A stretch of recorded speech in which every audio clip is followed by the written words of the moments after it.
Hello, welcome back to the Brendan O'Neill Show with me, Brendan O'Neill, and my special guest this week, Debbie Hayton. Debbie, welcome to the show. Thank you for having me, Brendan. So, Debbie, let's talk about your new book, Transsexual Apostate. It's a great read. The title itself is incredibly eye-grabbing, I thought, for two reasons. Firstly, you don't really hear the word transsexual very often these days. It's usually transgender. And apostate is a very loaded word, suggesting that gender ideology or the gender idea has become something of a religion. And if someone backs off from it, as you have done, that makes them an apostate. That makes them someone who's fled the belief system. So the title of the book, I think, is very evocative. And the book itself tells the story of your own transition, your transition in 2012, and then gender reassignment surgery in 2016. And then your awakening. I mean, there is a really good chapter called Awakening, where you start to ask questions about what you've gone through, gender ideology itself, gender identity as an idea. So that's what the book is about. It's a really good read. I really recommend it to listeners. But I guess I want to start off with a broad question, I suppose, which is what compelled you to write this book? I know you've been speaking and writing for quite some time and critiquing some of the ideas behind the new gender ideology, but what made you think, right, I need to get this down into book form and get it out into the world? Well, I think mainly it was I wanted to actually understand myself and other people like me and actually spread that message around, because it's things that are not talked about. You mentioned almost like a religious belief system, and that's what's grown up. But I wanted to look at what it means to be transsexual, why we're transsexual, and try to ground that in some science. And in this case, I was looking quite strongly at evolution and how our behaviours and how our personalities have evolved. Yeah, so tell us a bit about your own experience. So, I mean, the book goes into a lot of detail on this. The first few chapters talk about your childhood and some of the instincts you felt to put on girls' clothing. And you talk about how often you would rummage in the bins to find your mum's discarded laddered tights and things like that you might be able to put on. And you had those feelings and those instincts for quite some time in childhood through to your teenage years. I thought your writing on puberty was really interesting because you don't necessarily describe it as a tumultuous period that was going to ruin your life. And in fact, you talk about having a sense of relief that you actually went through puberty and that ended up being a normal procedure for you because you weren't sure that was going to happen. Male puberty, obviously, that was. So tell us a bit about that, because of course one thing you will know that a lot of people on the gender critical side will say is that this is an erotic fixation that some men have, that they are drawn to women's clothing and women an outward woman's appearance. You say in the book that it was never erotic for you when you were growing up. There was something else going on. So explain to us what you think that was. Well, I think puberty is a developmental process. You don't change into a new person at puberty. Who you are develops and grows. So I look back before puberty, and what I would have articulated as feelings of wanting to be a girl were always there. I can't remember a time when this wasn't there. And I've tried in the book to go back to some of my earliest memories in which this is there. But just like most 5, 6, 7-year-old boys aren't really focused on erotic thoughts about the other sex, they know they're not the opposite sex. They know that girls are different. They know that they're different. And 5 and 6-year-old boys behave quite differently on the whole to 5 and 6-year-old girls. When you arrive at puberty, you develop. As I said, you don't change into a new person. So going back before puberty, yes, I was desperate to be a girl, but I pointed out in the book that it's not testosterone that drives that erotic desire for the opposite sex. So in my case, it became an erotic desire to change my own body. But what I talked about then was it was the adrenaline I remember as a young boy, and I think many men will share that idea when they were young boys, experimenting with life, trying out new things, and that rush of adrenaline is it can drive you. And in my case, it was driving me to experiment with very secret cross-dressing. Yeah, very secret cross-dressing, and that section of the book is really interesting. The lengths that you would go to when you started to buy women's clothing and hide it away and so on. But just on the puberty question, because you do dwell on that a little bit in the book, and you've just said there, I think something that will strike many people as correct, which is that puberty doesn't radically transform you into a new person. It's a process of development. It's a very important stage of development in a person's life. If you had been growing up now rather than in the 60s and 70s, do you think the experience would have been different? Because, of course, one of the problems, and we can come on to the gender ideology stuff in more detail in a moment, but one of the problems with it is that it often pathologizes puberty, especially for kids who are a little bit confused about their gender or unsure. And it treats puberty as this awful moment that you're going to be stamped for life with horrible bits that you don't necessarily want. And I think it encourages kids to fear puberty. Is that one of the things that worries you? What do you think might have been your experience had you been growing up as a confused boy in the 2020s? Well, in the 1970s and 1980s, I thought it was just me. This was the issue, and this was something which is so shameful that I couldn't share with anybody. My fear, if I was growing up now, would be that I would be aware that other people were going through this. And what's more is it was possible to stop that male puberty, which, although I was quite desperate for at the time because I worried that I was so strange I wouldn't go through male puberty. And I also knew about how important male puberty was in order to have your own children, which is something I wanted that possibility even as a child myself. But had I been growing up now, the availability of puberty blockers, cross-sex hormones, and ultimately surgery would have been available, and I would have known it was out there. Now, my own experience was that I was able to keep a lid on all this. I was able to keep this down. I used an image of a beach ball in the book quite a bit to keep this down. But I was unable to hold that down any longer once I realized that other people were transitioning and other people were doing what I desperately wanted to do.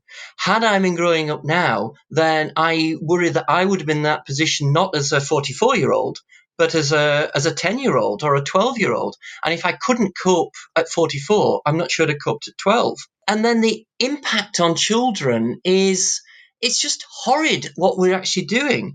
Either you're providing those treatments and then putting children's development at risk. We've heard recently that there is increasing evidence that puberty blockers stop cognitive development as well as physical development. You harm children, I'd say, in that way. Or alternatively, say to children, there's this treatment which is out there which could turn you magically into the opposite sex, but the government won't let you have it. Gender critical people won't let you have it. Transphobic society won't let you have it. And the impact on mental health then is just so profound. And this is what children now are being presented with. It's horrid. And I am so glad I grew up before this was actually a thing. Yeah, absolutely. I really agree. So you then went on to do in 2016 what a lot of transgender people actually don't do these days, which is reassignment surgery. And the section on that in the book is incredibly interesting, quite difficult to read at times because this is an extreme and difficult surgical procedure that has lots of consequences and lots of lifelong impacts and lots of things that need to be managed. And you describe that very openly and honestly. In relation to that, I did want to ask you, I guess, to speak a little bit about how you understand the difference between transsexual and transgender. Because, as I said at the start, transsexual is just not a word you hear anymore these days. I don't know if it's now judged to be a pejorative word. I'm sure in some circles it is. Everything is now transgender. And by everything, I mean everything from, the 13-year-old lesbian girl who's a bit confused right through to the man in his 60s or 70s who just likes to cross-dress. I mean, everything gets collapsed under the same umbrella of transgender. It's very strangely broad, unconvincingly broad. How would you describe the difference between transsexual and transgender? Is surgery part of that in how you understand that difference? To be honest, I think these are just words, Brendan. I prefer transsexual because it's got the word sex in, and sex actually has meaning. We know what sex is. It's been around for 1 billion years. And it makes sense to me to explain to people that I'm more comfortable presenting in the same way as the opposite sex. So crucially, I'm perceived to be the opposite sex. So this is all about what transsexualism is and what transsexual means. Transgender is this word which has arrived more recently. It's had a number of meanings over the years, including people who are outwardly presenting in the same way as the opposite sex but don't have surgery. It had that meaning. But increasingly it's become this umbrella term which can mean just about anything. A transgender person is somebody who doesn't identify with the sex which was assigned to them at birth. It's meaningless. It really is. So I've tried to step away from that word. But having said that, if I'm described as a transgender person, I don't I don't get upset about that. If people use that term about me, I'll quite accept it. But it's not my preferred word. You mentioned about transsexual becoming a pejorative term, and I think it has been in some circumstances. And I think, well, what's going on there? And all I can see is a desperate urge among people to remove this from the concept of sex. It's almost as if this shame about sex is obfuscating what we're talking about here. So just on the surgery question, I did want to ask you about safeguards that might need to be implemented in relation to surgery. And as you describe it in the book, there's a little bit of eye-watering detail in there. For me personally, I was like cringing a little bit, not at the way it was written, but at some of the procedures that were described. It's an extreme intervention into a person's body, especially when it's full gender reassignment surgery. And what worries me about the contemporary moment is that you will often see very young women having double mastectomies and then boasting about it online as if it's no big deal. You will often see quite young people queuing up to have full gender reassignment surgery and having online diaries and tracing that process. And of course, we know about the situation with people who regret transitioning in that surgical, radical way and who then realize that some body parts have gone and they're never coming back. The way you describe it, the reason I think it was incredibly helpful is because you really capture what it entails, not only through the surgical procedure itself, but then the aftermath as well and long-term consequences that have to be managed. Do you think there need to be better safeguards for this stuff? Does there need to be a more honest discussion about what these kinds of surgical interventions can lead to or can entail? What's your view on the surgical side of transgenderism right now? Well, I was desperate for that surgery in 2016. I really was desperate, and I hope I got that across in the book. It had become an obsession for me to put barriers in the way of people. People are going to climb over those barriers. But the issue is what that gender surgery actually does. We're told in activist groups, in support groups, that this surgery is necessary to restore your mental health. You'll never be a whole person without it. You'll always be struggling with mental health unless you have that surgery. I don't think that's true. I think it can become an obsession and a compulsion for it. So hard boundaries have to be set in my view. I look back now and think, did I really need that surgery? And looking back, I'm not convinced. Certainly not as convinced as I was in 2016. But the difference for me was, it was three things really. I was already an adult in midlife. I'd already had all the children I wanted. And what's more, I'd already had a vasectomy. So that surgery took away my ability to have sex as a man. But in terms of my reproduction capabilities, that had already gone with the vasectomy. But what worries me there is I went for a vasectomy as a 33-year-old man with 3 children, and the clinic was quite happy about that. If I'd gone as an 18-year-old boy asking for a vasectomy, they would have sent me away. And there's a difference there. The health service can deal with the difference between the 33-year-old man with 3 children and the 18-year-old boy without. But when it comes to gender reassignment surgery, it just seems to me that they're unable to differentiate between that in the same way. And if you treat gender reassignment surgery as a medical procedure in the same way that vasectomy is a medical procedure, then surely you should be able to differentiate. Going online without ExpressVPN is a bit like using your phone without having a case on it. Chances are you won't drop it, you'll probably be fine, but all it takes is one moment of clumsiness and you'll be kicking yourself for making such an expensive mistake. So many people still don't realise just how risky not using ExpressVPN can be. Every time you log into public Wi-Fi at a hotel, cafe or airport, you're putting your private information at risk. Any hackers using the same network can gain access to and steal your data. It's actually scary how easy it is. Your personal info is a valuable commodity, and there are plenty of bad actors out there who want to get their hands on it. ExpressVPN helps you stay safe online by creating an encrypted tunnel between your device and the internet. That means your data is safe from hackers. In fact, it would take a hacker with a supercomputer over 1 billion years to crack ExpressVPN's super secure encryption. You don't need a supercomputer to use ExpressVPN though. All you have to do is open up the app and click one button, and that's it. You're protected across all your devices. Even if you're not worried about privacy, one of my favorite things about ExpressVPN is that it lets me change my online location. So I can get access to all the films and TV shows that are usually only available in other countries. ExpressVPN really helps me make the most out of my streaming services. So what are you waiting for? Secure your online data today by visiting expressvpn.com/Brendan. That's expressvpn.com/Brendan, and you can get an extra 3 months for free. expressvpn.com/Brendan. Yeah, I think the more discussion society has about the safeguards or the guardrails that can be put in place in relation to these procedures, the better it is for everyone, including people who might then at some point have the procedure, but at least they'll have gone through a long thought process about it. I want to talk to you about one of the really striking parts of the book, I thought, was you had your transition, and then you had a social transition, and then you had reassignment surgery, and then you thought, right, I'm a woman. And there's a really striking part of the book where it starts to dawn on you that there are other people out there, especially women, who don't think you're a woman.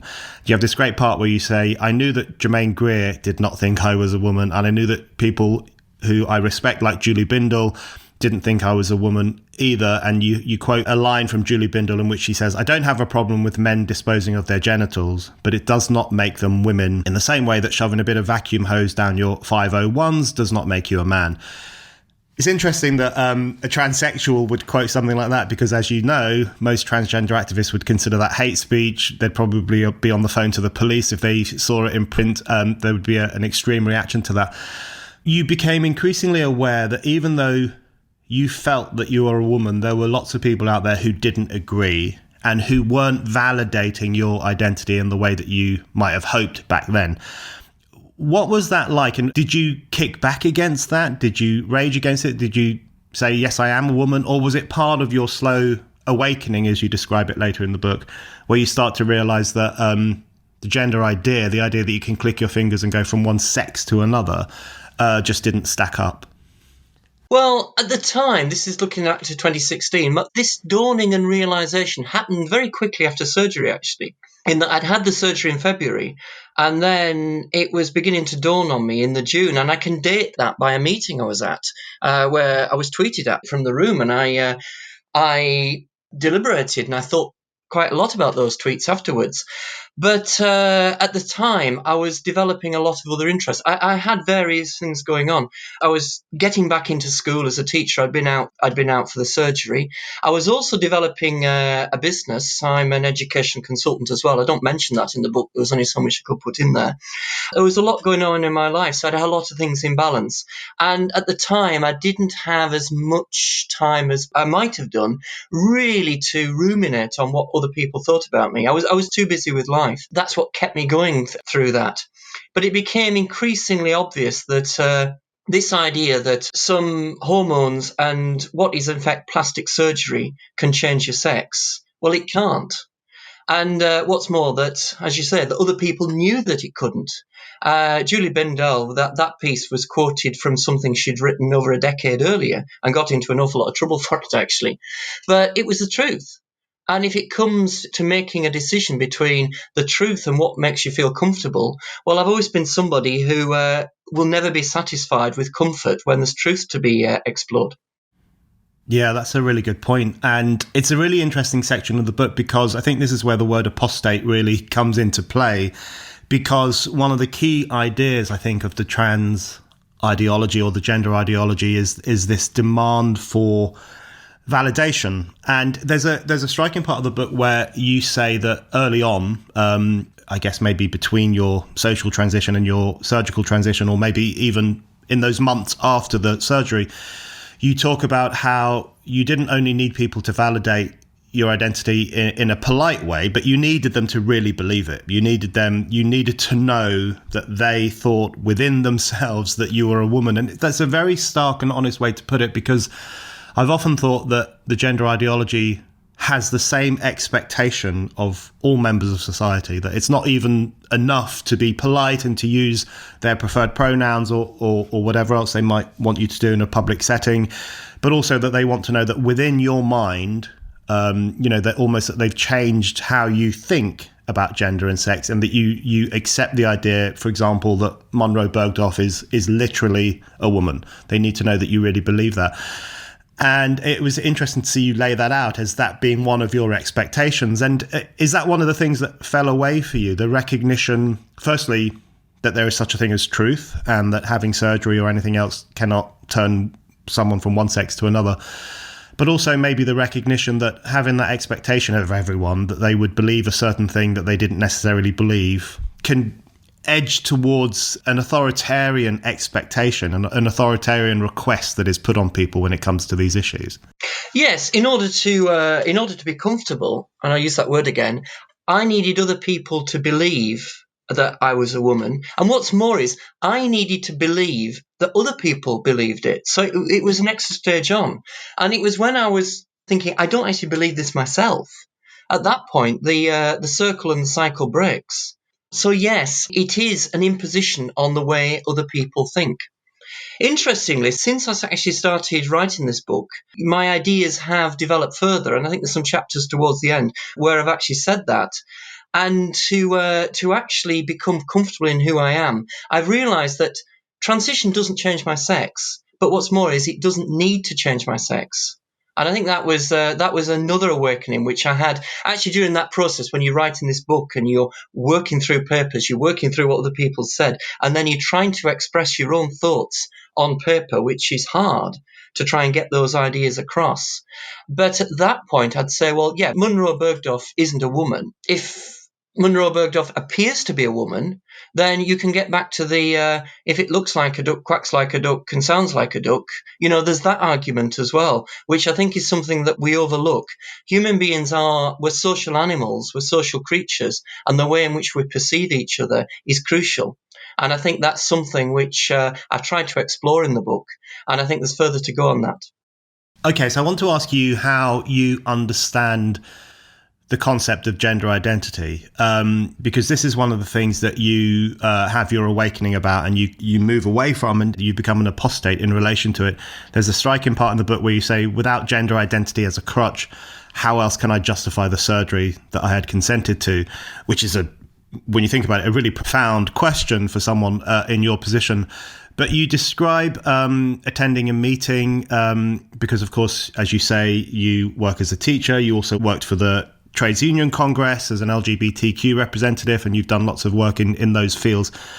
You describe attending a meeting at which Julia Long, who's a pretty well-known gender-critical feminist and also a lecturer, she raised a question saying, basically, what the hell is gender identity? What do we mean by that term gender identity? And I think that's one of the moments at which you start questioning it yourself, or it certainly contributes to your questioning process. I think gender identity is meaningless in the way that the term is used. Gender identity is the gender with which somebody identifies. That's basically it. That's the definition. It's nonsense. There's nothing there. What I think has actually happened is that treatment has become available. So there's hormone therapy, there's gender reassignment surgery. That became available, and the medical profession needs a diagnosis in order to access that treatment, because that's the way that the medical profession works. So they created diagnoses of gender identity disorder. It was originally, then it became gender dysphoria. We needed some way of explaining why people had gender dysphoria. So this concept of gender identity was invented. And I don't think there is anything there. I really don't. And I think talking about gender identity and talking about gender dysphoria even, it's a diversion from looking at what's going on. Really, we should be looking at what is actually there when the patient comes into the GP, the psychiatrist, wherever, and says, I want this treatment, I want hormone therapy, I want gender reassignment surgery, perhaps the diagnosis should be compulsion to be perceived as the opposite sex. And then we can say, well, why would somebody want to do that? And actually try to drill down and say, why on earth would somebody want to be perceived as the opposite sex? And look at all the different reasons why. And I think there's multiple reasons. In my case, it's autogynephilia, and I've explained that in the book. But the condition which I have, autogynephilia, is totally different to the condition that a gay man might have who's trying to increase the number of men that are attracted to him, or the 14-year-old girl who's struggling with puberty, a female puberty. These are totally different conditions, and we should treat them as totally different conditions. And all that links them is this compulsion to be perceived as the opposite sex. That would take us somewhere to actually understanding what's going on. To talk about gender identity doesn't explain anything. It merely explains it away. And I think I said in the book that it's almost as like headache became a condition. Oh, you're suffering from headache, and this is the treatment for headache. And that's what we've done with gender dysphoria. And the concept of gender identity is all linked in with this. And I think it's letting society down, but more than anything, it's letting transgender identified people down, because we're going into this treatment without understanding who we are or why on earth we need this treatment. Yeah, absolutely. Okay, I want to talk a bit now about women's rights. You and I are not women, but we're interested in women's rights. We believe in women's equality and women's rights and so on. And you talk in the book about another thing that you heard Julia Long say at this discussion that you were present at. She talked about how the very serious implications for women's rights and women's safety of an idea like gender identity, particularly the idea that you can change from one sex to another through self-declaration or through any other means, for that matter. So that someone born male could then become female and access women's spaces. And that kind of discussion that's been going on for quite some time now, and which really has exploded into the public sphere over the past few years. Was that another turning point for you, just thinking about what it meant for women and women's rights and women's spaces if people could claim to be women and even be legally recognised as women, often with very little transition taking place? Was that part of the process for you, thinking, well, what is this gender identity about? What has transgenderism become when something like that can happen to women's rights? Well, yes, it was self-identification which really blew all this up. Before then, it can be argued that the law was following the way that people were interacting with each other, so that in the early days, if a transsexual went off to Casablanca and had the surgery, had the hormones, and came back and was routinely perceived by everybody to be the opposite sex, then it sort of made sense for the law to catch up and say, it's absurd to treat this person in the same way as their birth sex for all purposes. So let's just make some changes to ease things through. And that kind of worked, and I argue that. But self-identification just swept that away. It took away the idea that the law was reflecting, I would say, reality, though I suspect some on the gender critical side would object to that, but the reality of what we perceive, and said that this was replacing the concept of what everybody else perceives to what the individual themselves perceive. So it was then very much focused on the individual, and that the only perception that mattered was the individual's own perception of themselves. And I saw this in 2016 when it first arrived in Parliament. And I'm open and honest about this in the book. The reason why I started campaigning was not principally women's rights or the protection of children, but it was the rights of transsexuals. I knew how the law worked, and I saw in 2016, if you're going to open this up to everybody, so every man can just say, I'm a woman, and the rest of society has to accept that, then if society's not going to put in any safeguarding, then individual groups will put it in. And Julia Long is somebody who is a case in point, and other women will. And I explained at the time in a piece on my blog, actually, that if the law doesn't put in sufficient safeguardings, then informal barriers will be put in, which will be a lot less sympathetic towards transsexuals. So that was where I came from originally, but it's quite clear that if you allow anybody to identify as a woman and inherit the rights of women, then you're not going to just make life easier for transsexuals. You're going to open it up to anybody, including people on the lookout for safeguarding weaknesses and loopholes. And it just stands to reason that if you take away the safeguards and cause a safeguarding loophole, then anybody who is on the lookout for those safeguarding loopholes is going to be attracted to it. And that's what we've seen happen. It was no coincidence that the Isla Bryson scandal in Scotland happened only a month after the GRR bill was passed by Holyrood, because these sort of things keep happening. That was just the first scandal that happened, and it only took a month. So self-identification was a complete and utter disaster. You put it really well in the book as well. You say it must have been clear to anyone who had thought about it that if any man can self-declare himself to be a woman for all legal purposes, then women's boundaries become meaningless. And I think that captures it for lots of people because, as you say, not only does it make it easier for transsexuals to do certain things and also create opportunities for opportunistic predators and male offenders and so on who might want to get into women's spaces, but it actually erases the idea of women's boundaries, women's spaces. It makes them meaningless because they're no longer for women. They're for anyone who says that they are a woman. So you put that really well. And you say that in a chapter that's called Turf Island, Britain Against the World, which is a very good chapter. I love the term Turf Island. It makes me proud to be in Britain that we have so many TERFs, which of course is trans exclusionary radical feminists, also known as gender critical feminists or gender critical women, gender critical men. I wanted to ask you why you think Britain has become Turf Island. You describe it as Britain against the world because, as we know, the trans idea or the gender identity idea has taken hold among a lot of the Western world.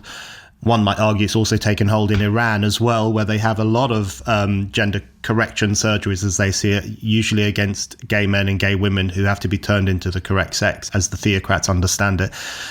What do you think it is about Britain that has nurtured these really quite outspoken feminists and also gay rights activists and even transsexual apostates like you and others, that we have got so many of those voices who are speaking up against this new ideology? Well, I think in Britain, it's a cross-party movement. Elsewhere in the world, if you look at American politics, for example, it's very different to ours. And the issue of transgender identified children is almost dividing the entire of politics into the blue states and the red states, to the point when the governor of California is offering political asylum to transgender identified children who he feels are being oppressed in their own states. So that's what's happening in America. What happened in Britain was something different. It was genuinely a cross-party campaign. I think the birth of Women's Place UK in 2017 was crucial, and that was a group which came very much out of the trade union movement. So it was not possible to say that, people do accuse Women's Place of being right-wing, reactionary, evangelically conservative, supportive. Those sort of accusations are made, but this is absolutely nonsense. The people who set up Women's Place were respected left-wing trade unionists who were arguing from a position of material reality. So that happened. Also at that time, the Communist Party of Britain even actually understood what was meant by material reality, and sex is material reality, and we're not oppressed by feelings, we're oppressed by facts. So, the CP was, I would say, sane on this. So across the political spectrum in Great Britain, there were people who were saying, this is nonsense. And we have politicians who are willing to stand up and be counted. When I looked at Turf Island, I wasn't trying to write a history of the women's movement. That's for somebody else. I was looking at what's actually happening here. And the story of what happened in the Council of Europe debates just typified what was going on, where unelected politicians of dubious democratic accountability were just pushing this through, and nobody was saying anything. But we had politicians here, people like Tonya Antinazzi, who were willing to stand up and be counted. And that, I'm just so proud of those politicians from all parties, which actually gave other people the confidence to say, there's something not right here. And that's what was needed to be said. But that battle is still ongoing. Yeah, the section on the book on the Council of Europe and its gender ideas, and which means that even though Turf Island holds the line against our own government and our own activist class, you still have these interventions from the Council of Europe, which, as you point out in the book, we're still a member of that, even though we're not a member of the European Union. So in relation to Turf Island and the response that some of these activists, by which I mean the TERFs, as they are broadly called, I know it's a pejorative term, but some TERFs have reclaimed it as a badge of honour. I wanted to ask you about the response that these women, most of them are women, but there are obviously some men involved as well, the response they get from activists. You outline it in the book, and you talk about the way in which trans activists would often intimidate women. At Women's Place UK meetings, they would intimidate women, some of whom were old enough to be their grandmothers. And we've all seen footage of that. And we know that women have been hit, spat on, abused, called names. Their appearance is very often mocked by these young people, these young trans activists. There's a real, often a very palpable feeling of misogyny in the way in which these women are attacked. And I wanted to ask you about that. I wanted to get your view on whether you think that kind of misogynistic sense where, someone like J.K. Rowling is just casually referred to as a witch and a demonic force and a hateful figure simply for standing up for biological truth and women's rights. I wondered if you think that misogyny is inbuilt to the gender identity idea. Is it a key component of the new politics of transgenderism? Or is it simply the means through which they express their ideas in order to be as hurtful or damaging as they can be to the people who they see as being on the other side of the barricades? How do you understand that very strong misogynistic sense that often bubbles up when they protest against TERFs? Well, this misogyny in society does keep bubbling up. Parallels have been made against the witch hunts of previous centuries. Times change, but people don't. Humanity is the same from generation to generation to generation. Misogyny is there. Society keeps a lid on it. The danger is that when misogynists think they can act with impunity and almost feel good about themselves for doing it. And that seems to be what's happened here, whereas the gender identity ideology has given misogynists license to act with impunity, to unleash their hatred of women and their need to marginalise women, shut women up, speak over women, and then feel righteous about it. And that's what gender identity ideology has done. If you're a regular listener to this show or a regular reader of Spiked, why not become a Spiked supporter? Spiked supporters is our thriving community of people who donate to Spiked. Anyone who gives £5 or more a month or £50 or more a year can become a Spiked supporter and get access to lots of exciting perks. Spiked supporters can comment on articles, get free and discounted tickets to events, get a discount on all items in our shop, and bookmark articles as you browse. This is our way of saying thank you to all of you who fund our work. Spiked is completely free, and yet you still hand over your hard-earned cash to make sure that anyone, anywhere can read us and listen to us. We're incredibly grateful for your generosity. If you don't give to Spiked yet, now is the perfect time to start. Just go to spiked-online.com/supporters to set up your donation and your Spiked supporters account. That's spiked-online.com/supporters. Yeah, absolutely.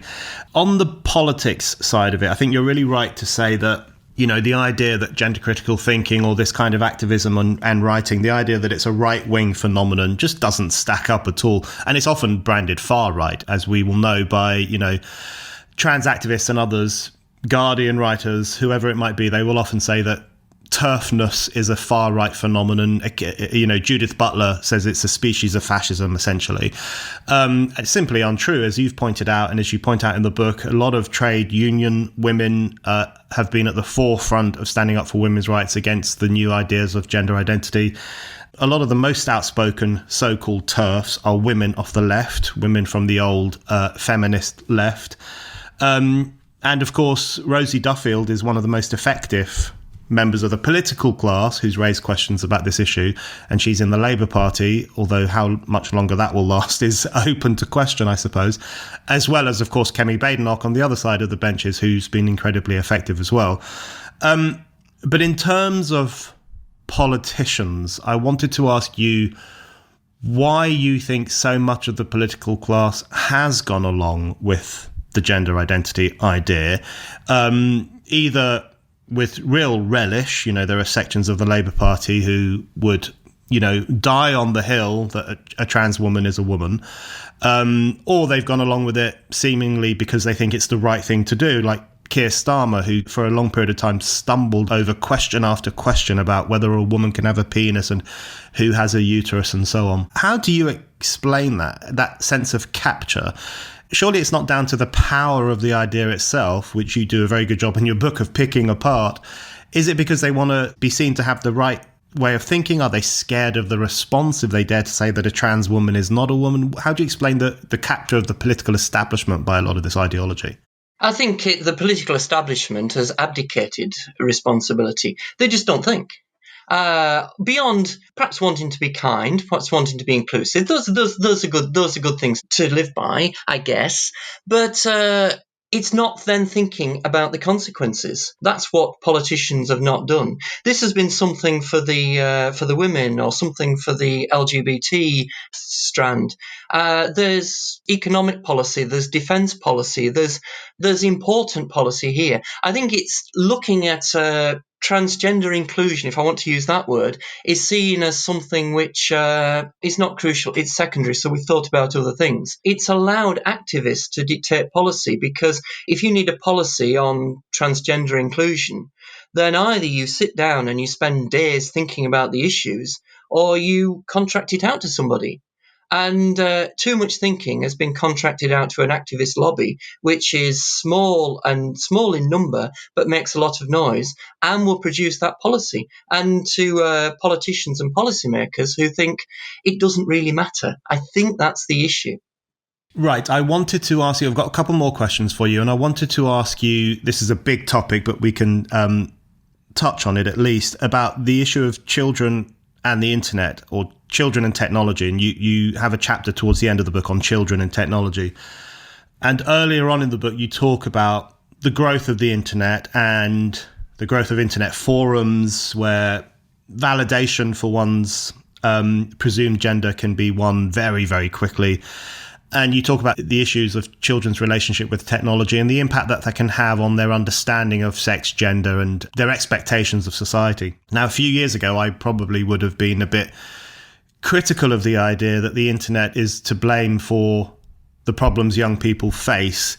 But I do think when I look at the way in which gender activism takes place online, it does increasingly seem to me that there is this very large, almost cult-like situation on the internet where there is a kind of contagion-like element to it. And you will see videos on TikTok or Instagram or Twitter or wherever else it might be, where young people validate each other's identities very swiftly, condemn anyone who refuses to validate them, show off their surgical scars, boast about having their breasts removed, or boast about taking drugs and the impact that the drugs are having on their voice or their body or their facial hair or whatever else it might be. And there does seem to be almost a performative element to it, this creation of a pseudo community in which you can share your identities and share your interventions, and everyone will just give you a round of applause and no criticism is allowed. That problem is not going to go away anytime soon, is it? And it might even be getting worse, without wanting to be too pessimistic. How much of a problem do you think it is in relation to, I guess, the level of liberty children have to engage these ideas on the internet in particular? It's huge. And as a teacher, I see it. As adults, often our response is, if we ignore it, we can convince ourselves this is not happening. But children spend an awful lot of time on the internet. When we were growing up, I guess it was the television that adults worried about, watching too much television. But whereas television was a one-way process, and it came from a controlled environment, i.e. the TV studio, the internet is totally uncontrolled. And who is influencing our children as adults? We have no idea. And such a validation is there in the group. Within those communities, those online communities, individuals are totally detached from their bodies. And in an online group, it is so easy to transition. You can experiment with different genders. You can experiment with transition, and it's as easy as changing a handle and changing an avatar. So children are in those environments, and then they come up for air, they come up to breathe, they come up to eat, they come up to do their schoolwork, and then they're back in there. And if we as adults just ignore it and hope it goes away, it doesn't. And we need to first recognise what children are experiencing in those communities. And then, I wouldn't say educate ourselves. I object to that terminology. But simply just be aware of what children are experiencing. We have a lot of catching up to do here. Human beings did not evolve for the internet. And how human beings then interact on the internet is very new. And for children whose entire life has grown up with the internet, this is what they're used to. This is what they think is normal. And then somebody comes along in real life and says, "Actually, you don't look like a girl, so I don't think you're a girl." That then just is devastating. So it's stepping away from reality. We've not yet worked out how to support children to cope with this medium. Yeah, I couldn't agree more. And I think the more that young people are encouraged to wrap up their whole sense of self and self-esteem and worth in society with their identity, or with some identity that they have fashioned on the internet, the more that we just encourage them to collapse the minute they encounter any kind of disagreement or questioning, or someone saying, "I don't think trans women are women." As soon as they run up against the normal to and fro of public discussion and public life, they're going to have a nervous breakdown, because they've spent their whole life in a bubble in which everyone is just being given them a round of applause for declaring their supposed gender. It's very, very dangerous, I think. Okay, so my final question for you, Debbie. You talk at the end of the book about, you have a chapter called The Transsexual Future. People should read the book, so you don't have to give us the whole lowdown on what that chapter says.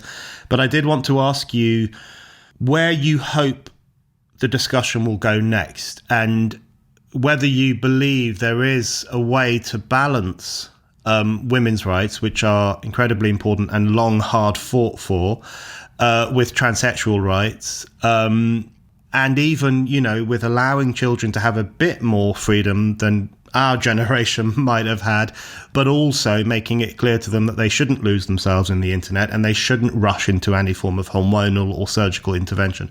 Is there a way of balancing all these things to have a society that is free and open-minded, but one in which women's rights are maintained, children's safety is maintained, and we don't go off the cliff edge of these kind of slightly irrational ideologies? Well, there's two things, really. One, we have to ground the debate, and we have to ground policy in reality and concrete truth. It's impossible to have a debate without some sort of shared principles. If you're arguing from different principles, you're not getting anywhere. And that's what's happening at the moment. We've got one side which says a woman is anybody who thinks they're a woman, and the other side who is talking about chromosomes and adult human female. But in reality, we all know what a woman is when we see a woman.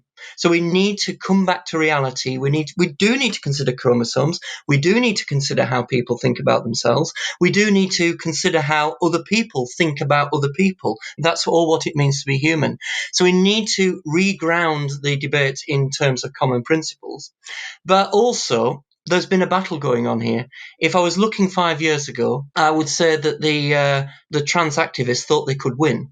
And they were behaving with total impunity, that they could win and do what they liked. If I'm looking now, the trans activists have gone much quieter. They realise they can't win. But at the other side of the debate, the gender critical side, I think, is at a position where what I perceive here is they think they can win, in that gender transition will not be allowed. And if you're born with XY chromosomes, this is the way in which you need to present yourself so that we all know you're a man, Debbie. And I shouldn't be wearing a skirt out in society, this, that, and the other. I don't think that's the situation either. I don't think, in the end, that can prevail either. Inevitably, in any sort of political dispute that's been going on, compromise will have to be made. And compromises that work are where everybody gets what they need. And I think that's important. And for example, that in my case, I do like to grow my hair. I do like to wear a skirt. That's something which I enjoy. Women need to be able to protect their spaces. We need ways to do that. So what people need. But a political solution involves inherently not everybody getting what they want. And that is crucial, actually. The solution to any political dispute, we all know that both sides can't get everything they want, but that has to be a given, because we can accept that we haven't got all what we want if the other side haven't got what they want either. If there's a perception that somebody else has got everything which they wanted, that's no solution. And to get that solution, I said two things. One, to ground things in reality, and to recognise that we should be looking at satisfying everybody's needs and accepting that not everybody can get what everybody wants. Debbie, thank you very much. Thank you.